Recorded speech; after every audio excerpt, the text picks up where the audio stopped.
Овоштарите да го чекаат зимското мирување на дрвцата пред да ги засадат. Тоа значи дека треба да се чека вистинскиот момент пред да бидат засејани, бидејќи во спротивно се доведува под знак прашање успешноста на нивниот понатамошен раст и развој. Може да ја констатират кога веќе повеќе од 90% се паднати листовите кај самата овошка, односно кога веќе гранките се скоро голи или потполно голи. Ова треба да се напомене, е многу важно, затоа што во колку сега започне садењето на овошките, односно додека има овошките или дрвцата се уште листови, тогаш може да дојде покасно во текот на зимскиот период или напролет до изумирање, сушење и лесно измрзнување.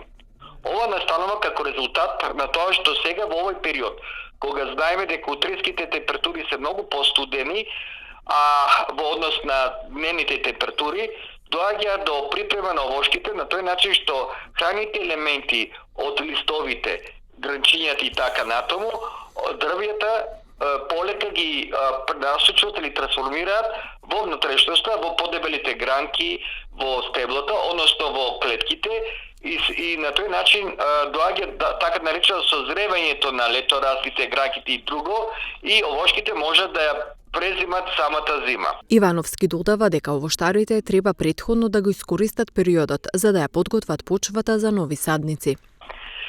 Овај период може да се искористи со припрема на површините за садење, односно во текот на овој период кога времето дозволува, самите луѓе кои што сакаат покасно да извршат садење на некои дрвца, без разлика дали се овошки или било кое листопадно дрво, може да извршат копање на дупките и тоа обично се врши во размер пропорција 50 puta 50 и длабочина од прилика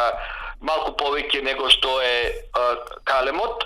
а во исто време можат претходно и да извршат и наѓубрување на површините со основни ѓубрива. Според експертите, 90% од дрвцата засадени во овие месеци успеваат за разлика од пролетните. Тоа го објаснуваат со доволното време кај дрвцето да се развие кореновиот систем пред да почне вегетацијата.